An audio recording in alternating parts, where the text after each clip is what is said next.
Hello, my darlings, and welcome back to This is Maria. How are you? Today, I'm going to do an episode on a topic that has been requested. Today, we're going to be talking about phobias, and specifically the fear of certain animals, certain animal forms. What does it mean? Where is it coming from? This inexplicable fear that you have of some things and not others. And so today, we're going to dive deeper into this topic. Before we get started, just a quick reminder, I have a book out. It's called 72 Keys to Manifestation, or An Ancient Path of a Modern Day Alchemist. It is a channeled book. It is a book that is full of wisdom, alchemical and otherwise. It is a book that is going to enable you to A, manifest the life that you've always wanted for yourself, B, stay more spiritually connected, C, understand the inner workings of the universe. It is a book that keeps on giving.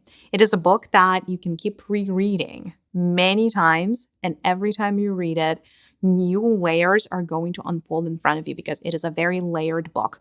It actually speaks to every reader differently, depending on where you are on your journey, manifestation journey, and just your spirit journey or your soul journey, if you will. It has many facets that it would open up to you when you're ready. So that's that. Check it out. It's available on Amazon, Kindle, and Audible. So every format imaginable, we got it. Alrighty, my darlings. And one more thing before we get started. For those of you that are sending me DMs on Instagram, who are commenting under my YouTube videos, who are commenting under my TikTok videos, and in general, just sending me suggestions for future videos and for future topics, please know I so appreciate you. I may not always be able to make the requested episode, but you are the source of my inspiration, and I always want to make sure that I'm covering the topics that you guys are curious about and that are going to be helpful to you. So feel free to send me suggestions. Keep sending me suggestions. I love them. Alrighty. Okay. Are we ready to talk about phobias, or are we ready to talk about phobias? Now, I probably need to make more episodes about phobias because there are so many different inexplicable fears. However, you would notice that I think once you go through this one journey with me talking about animal phobias, I think it would be a lot easier for you to be able to dissect and diagnose your own phobias and just find the root cause, understand how to heal yourself from there. Because honestly, once you understand the gist of how it works, it's pretty self-explanatory from there. You are, obviously all aware that you have this great part of you, great part of your psyche, great part of your energy, great part of your being that is called the subconscious. The subconscious is this big black box where things, go and where things come out of in a seemingly haphazard fashion. The subconscious is responsible for all of your knee-jerk reactions, not necessarily your instincts, because a lot of our instincts come from our physical bodies, right? But when I mean knee-jerk reactions, I don't mean it in a physical sense, but in a more emotional, mental, energetic sense, right?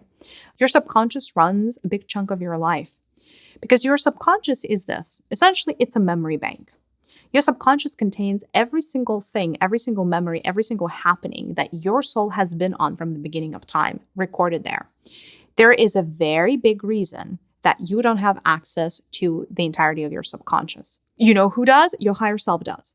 Your higher self sent you here to have a human experience precisely because it felt that it would serve you, and therefore it, your higher self, for you to not have access to 100% of your memories, to 100% of your learnings, to 100% of everything that has happened. In fact, the veil of forgetfulness was designed precisely to keep you away from your memory bank. And therefore, everything and anything that is beyond the veil of forgetfulness, we refer to as the subconscious world, right? Now, your subconscious is a wealth of information. Very often, the things that are going to be the most charged, right?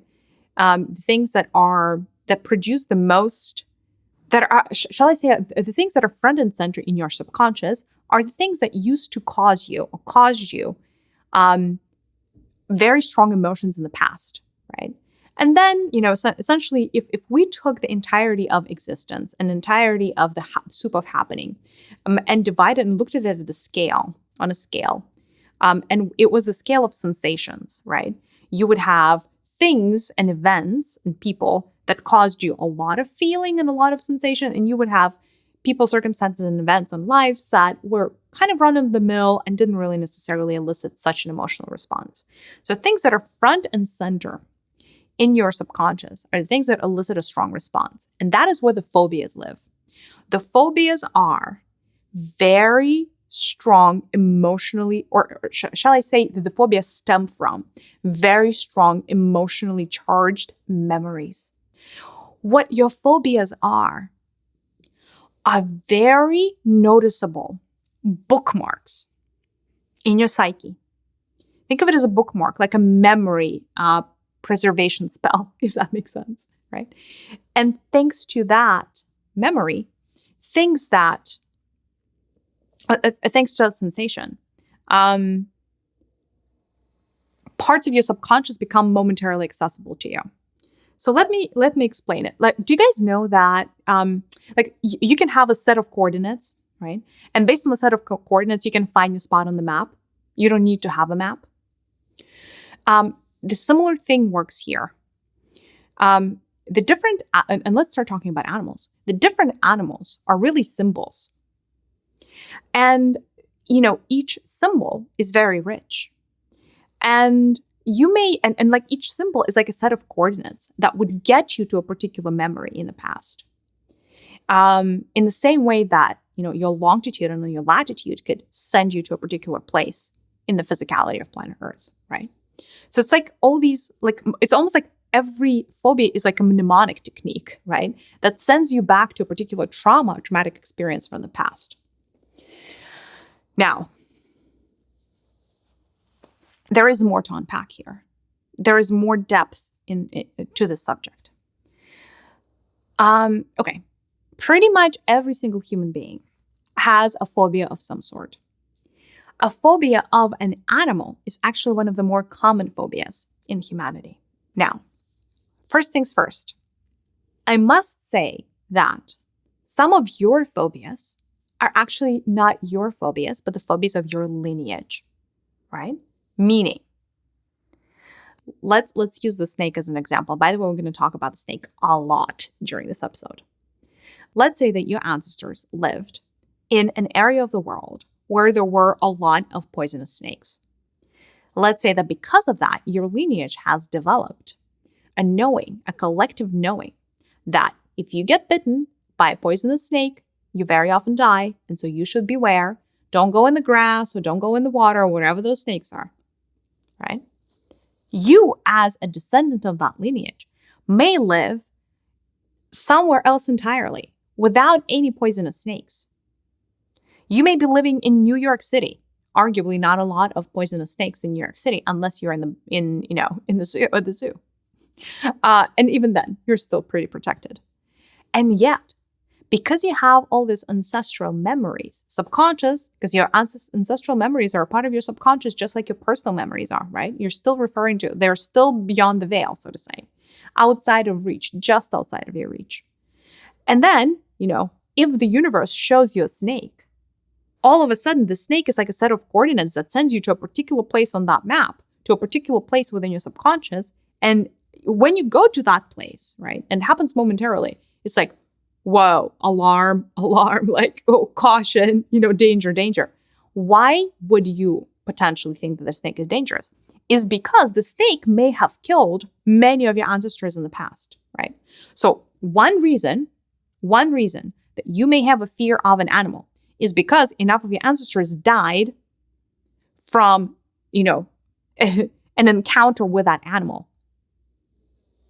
That's why you would develop a phobia, right? So it's a memory of, like, essentially a survival instinct, the survival of the fittest, right? That is the very biological answer to why you develop certain phobias. Let's take it a step further. Another reason why you may develop an aversion to a particular animal is because you yourself, as a soul, have had an incarnation with this particular animal, or an animal that looked or felt or vibrated similar to this animal that caused you distress, big, large, like it caused you a lot of distress in the past, right?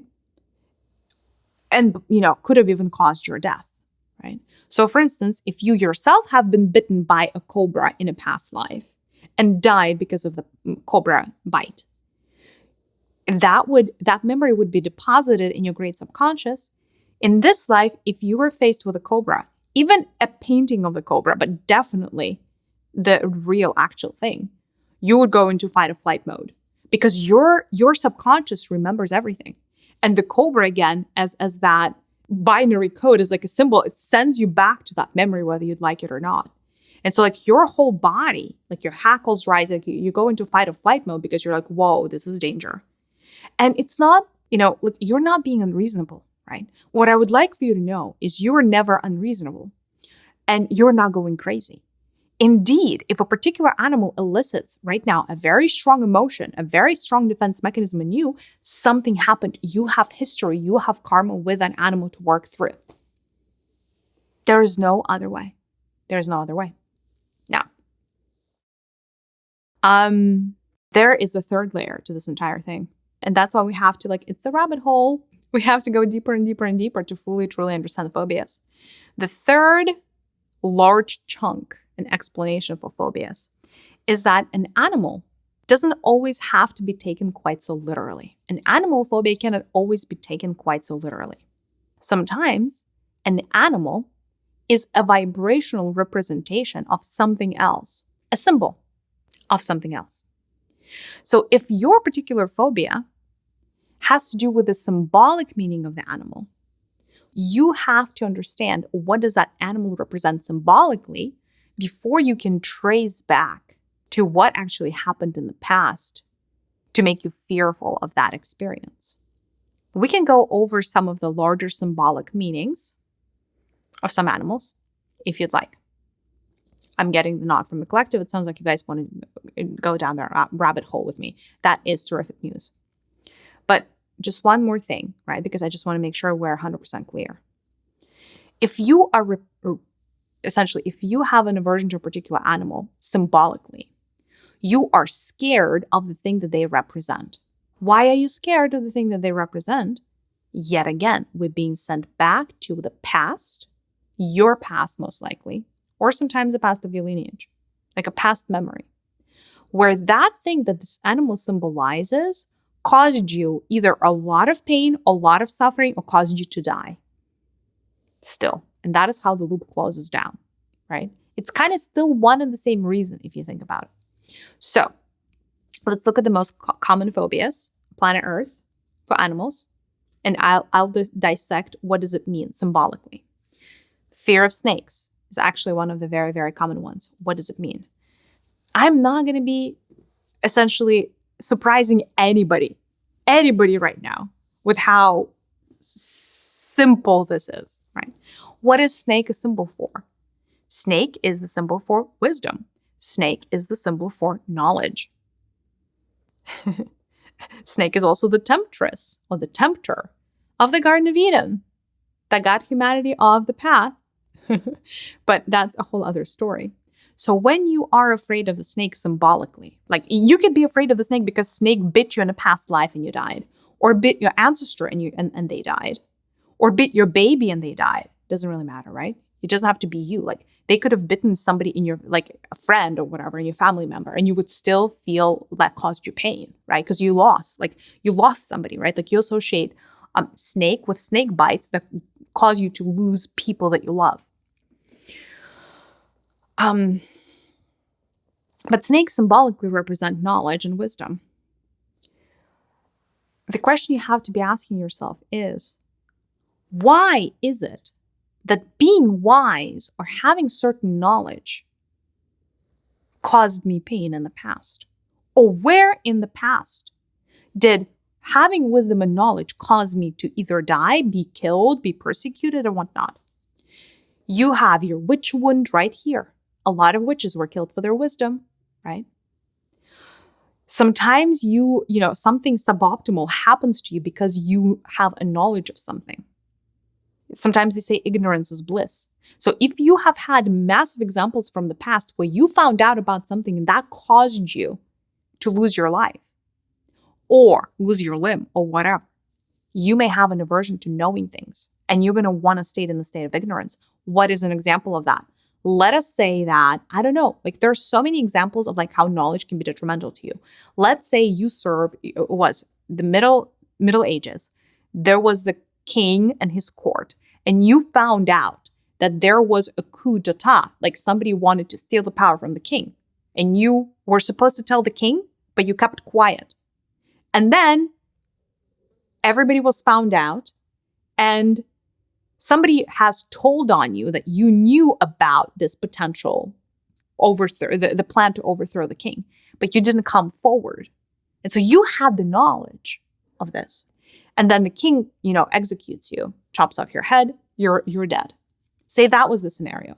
That is precisely the example where having knowledge actually murdered you. Having knowledge killed you. That is where you would develop an aversion to snakes, potentially, because they symbolize knowledge and they symbolize wisdom. So if you perceive that knowledge and wisdom are somehow dangerous, you're going to hate the snake. You're going to hate its guts. Oh my gosh. All right, moving on. The fear of spiders. Spiders actually represent femininity. They represent the matriarch. They represent the female in power. They represent any female, actually, that is older and in power. It could be a queen. It could be a stepmom. It could be even a mother. So somebody in a position of power who is female would be represented by a spider.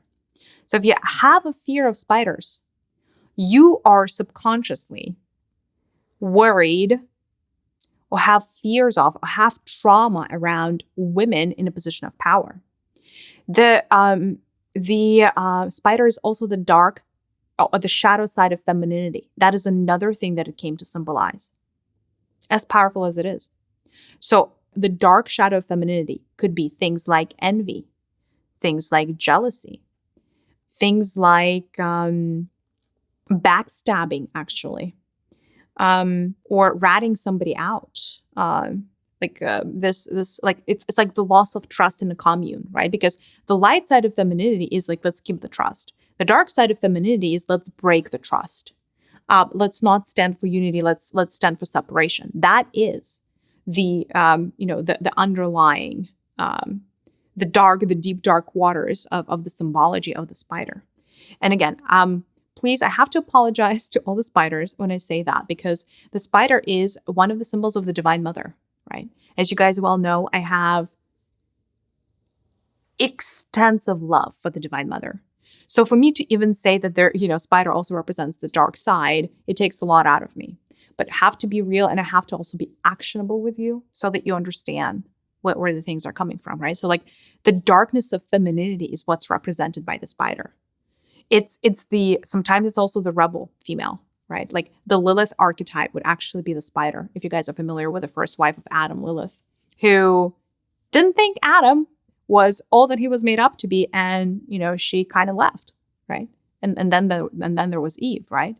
So it's a female empowered, like a female in a position of power, or a female empowered. And because she is empowered, sometimes she makes others feel less than. But it could also be a female dictator. All right. I mean, right now, it's ridiculous to even think that there is such a thing as a female dictator. But by the way, it is because right now we live in a very patriarchal world. Because we live in a very patriarchal world, men are in a position of power. So it's very hard for us to imagine somebody who is in the same position but a female. So a woman that is blinded by power, that is also over here in the phobias of spiders.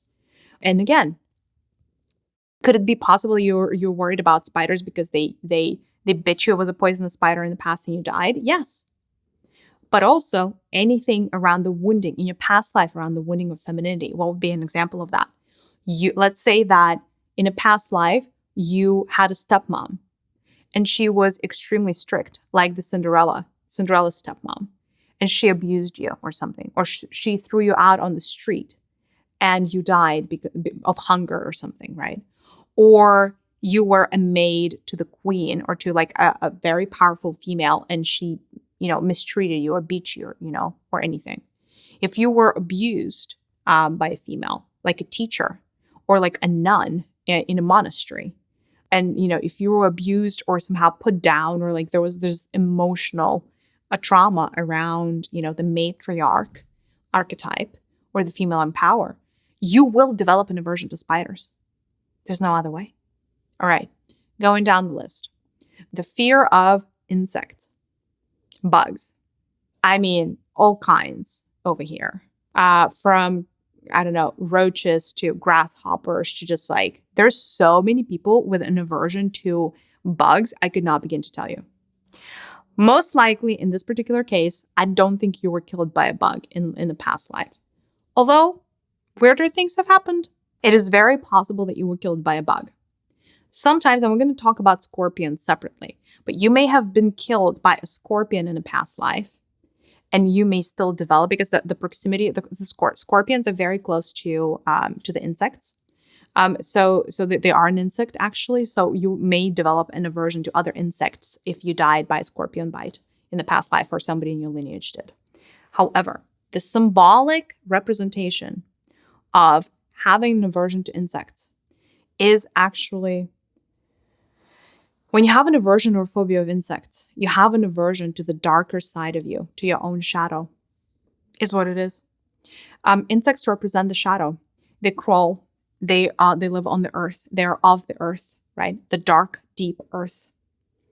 So when you are not in congruence with your own darkness, with your own shadow side, when you have traumatic experiences from the past, when your shadow took over and did things, you will develop an aversion to insects. You will develop a phobia of insects.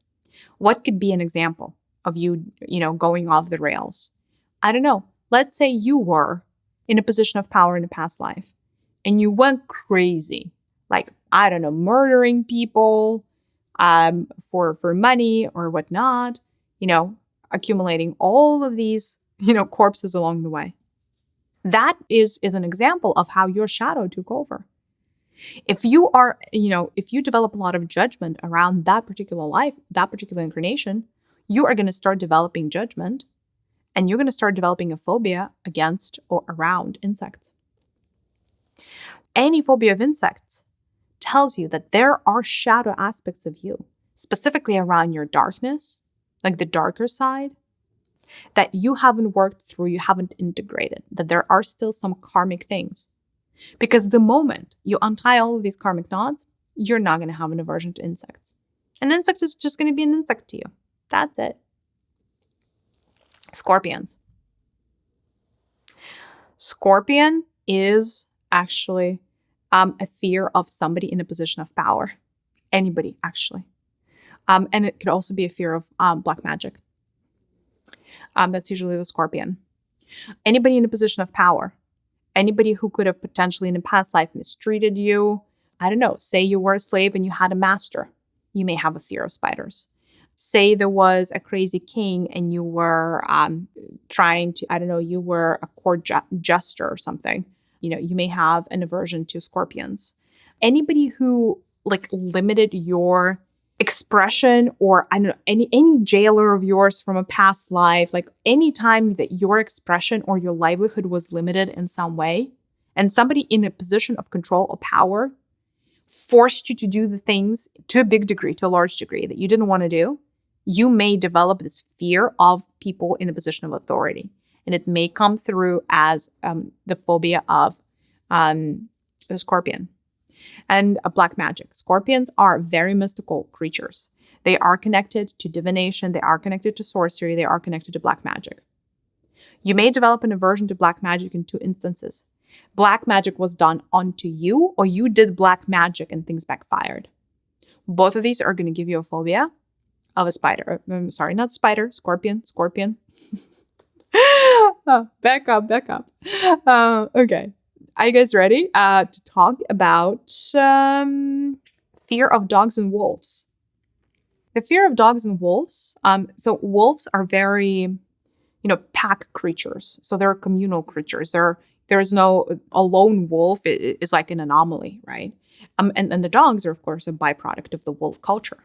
So if you have an aversion or a phobia of dogs or wolves, outside of the fact that, of course, they may have killed you in a past life, symbolically, they represent backstabbing from your nearest circle. A situation, a life where you backstabbed, betrayed by your nearest and dearest. It's like Lancelot betraying King Arthur. Like, a brother betraying a brother. Like something crazy like that. That would give you a fear or distrust, like that distrust, right, of the nearest and dearest to you. That would give you a fear of dogs and potentially wolves. Wild cats. Anybody from a lion to tiger, leopard, panther, any of them. If you have a fear of that, outside of the fact that they may have killed you in the past life or, killed your kid or stole something away from you, I don't know, you are afraid of your own power, actually. So there was an instance in your past life where your power backfired, for instance, but not in a dark way, not necessarily like a shadow way backfired, but it could have backfired another way. Like you could be like, what would make you afraid of your own power enough so that you would want to keep yourself small? For instance, you may be like, okay, if I become too powerful, if I become king, or if I become famous, I go haywire, right? Or if I, and you know that about yourself. Or for instance, a fear of becoming unleashed. For example, it could be a fear of succumbing to your base instincts as well when you're afraid of the big cats. Like when you cannot trust yourself to not become addicted to a substance. Because sometimes when you unleash yourself and you become addicted to, like, let's say you get drunk, and then you have a history when you get drunk of like causing mayhem, all kinds of mayhem, including hurting other people. That is an expression of your power. Like that's when you're fully unleashed. Your inhibitions are really, really low when you're consumed alcohol. All of a sudden, your base nature comes out, and that base nature ain't pretty. That may, manifest as, hey, I'd rather keep myself small because when I am not small, I'm crazy. And that can manifest as a phobia of these animals, large cats. Can I say just one thing, please? I really love this question that I got from one of my readers. And the question was this. I'm afraid of snakes, but it doesn't make sense. I have a phobia of snakes. It doesn't make sense because a snake is my totem animal or my spirit animal. How can I have a fear of my spirit animal? It makes no sense, right?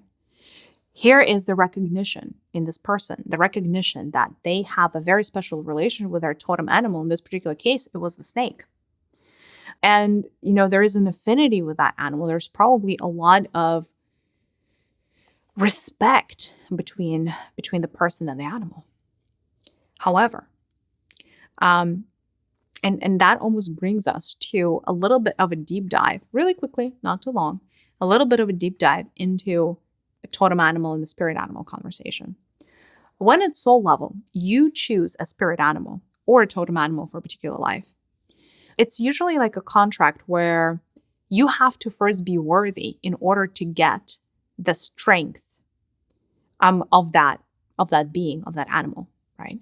So usually before anything becomes your spirit or your totem animal, you have to pass through a series of tests. Usually those tests are from the animal that you selected. In this particular case, if your soul chose the snake as one of your spirit animals, then you're going to go through many incarnations. You're going to go through a merry-go-round of incarnations where you choose to face the snake in every shape, form, and size, including the snake killing you, including the snake delivering that lethal bite, including ingesting snake's venom, etc., right? Because you are trying to get to know the snake on a deep, intimate level. Enough so that you would take it so far as allowing that animal to kill you, and maybe more than once. So what that tells me, right, is, and that's why like pretty much every single totem animal you're going to have, you have at one point either been murdered by them or have come head to head with them in a battle or something. There have been many encounters between you and that animal in the physical existence. Maybe that particular animal or animals that are really, really close to that animal. And if you find yourself being scared or having a phobia around that animal, that means that you're on the path. You haven't fully accepted that animal yet. You haven't fully integrated their power into your body. You may have, and it is because of the trauma, right? Because every time your totem animal kills you or causes you physical pain or affliction or something, it creates karma. Like it's like it has created an impact in your life, right? And so integrating that is what needs to happen before you can fully accept the power, before you can fully accept the animal. Because by rejecting a part of the animal, you cannot have the animal's power. If you are rejecting the animal's capacity to kill you, you are rejecting that animal's power. So in order for you to stop rejecting the animal's power, what you need to do is embrace the animal, right? Embrace the lives and embrace their capacity for murderous tendencies, right? And respect that. Now, you guys know me. I never just tell you, here are the spiritual reasons and bye-bye. I always want to make sure that I'm being a part of the solution here, not an extension of the problem. So what do you do with the phobia is probably the billion-dollar question, right? I would say this. It is extremely important for you to understand your relationship with that particular animal. Like, what happened in the past? What is that you're so afraid of? Because it's never just the animal. You are afraid of the pain that they caused, or the death that they caused, or the symbol that they represent. So the question is, what are you afraid of truly? Because most likely it's not a snake. It's what the snake represents. It's not the spider. It's what the spider represents. It's not the tiger. It's what the tiger represents. Does that make sense? Okay. In a meditative state, I highly recommend you ask the questions. Be faced with that animal and ask them to lead you to what is the root cause of you being so afraid of them. Because if you're afraid of them, they're just as afraid of you, if not more so. You're the two energies that are repelling one another. What is the root cause of that repelling mechanism? And you should do a past life regression or multiple sessions. By the way, I have made a meditation about past life regression and an episode about past life regression if you wanted to go that route. You would just have to have a very specific request from the universe saying, hey, universe, please take me to a past life where this thing happened to me. And then you would watch exactly what happened between you and the snake, what happened between you and the bear or the tiger or what have you, right? And then you would understand that it's not all of the snakes that are the problem. It's not all of the bears that are the problem, not all of the tigers, but that particular tiger potentially that stole your kid from the crib when you lived in a tribal commune somewhere in East Asia. It's not, understanding what it is that you're afraid of, right? Like if you had specific instances where that animal murdered you, literally go and do, a review of all of those lives. The most important thing is asking your higher self at the moment that you have shown this life is ask your higher self, why did this thing happen to me? The answer would surprise you. You never die for the sake of dying in past lives. Every death, especially a traumatic death like this, like premature death, is always a learning experience. So what did you learn? That's the most important part. If you are worried about the symbology of something though, right? Past life regression may or may not help. Meaning, if you're worried like bugs, like you're scared of bugs, you're afraid of roaches, just doing a past life regression where, that just shows you your dark tendencies is not necessarily going to heal you. What is going to heal you is parts work. I made a video about parts work on my YouTube channel.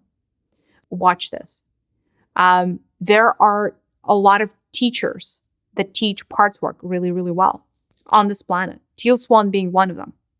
Learn from them.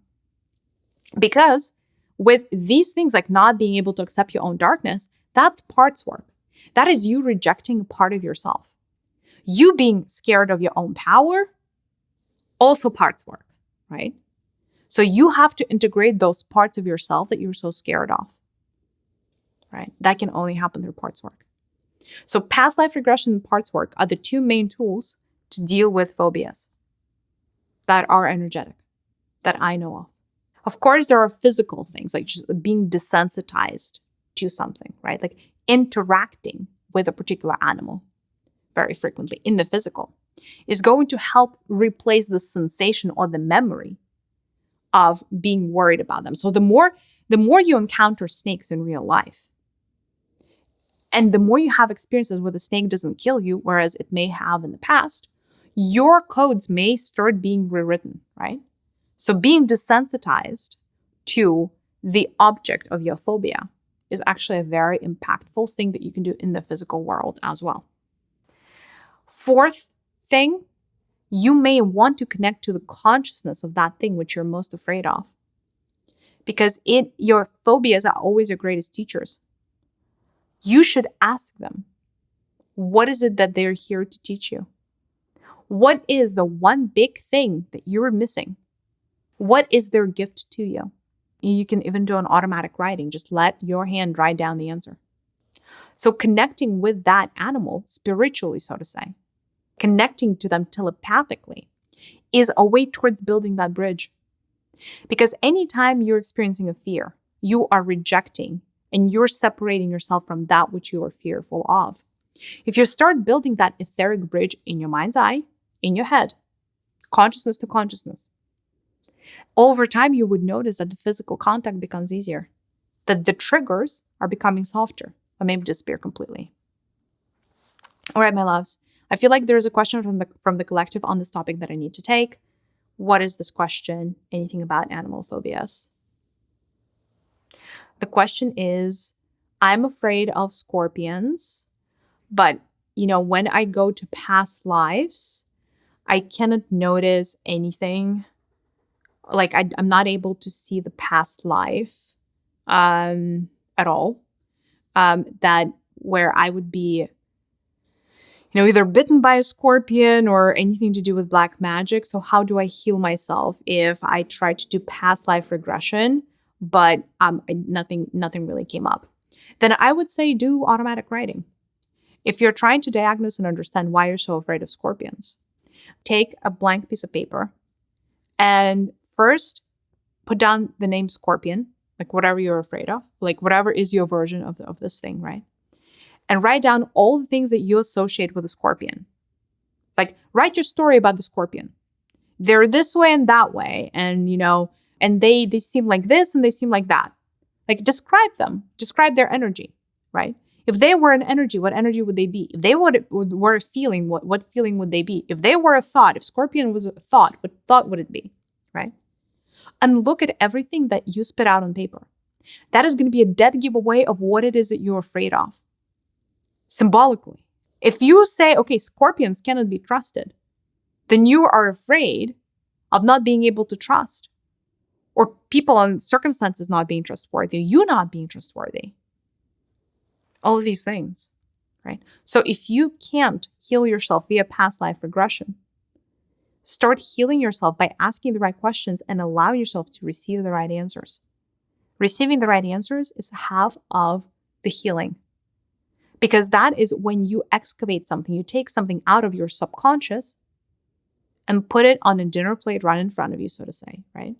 Because for as long as something is in the subconscious, you are not equipped to deal with it.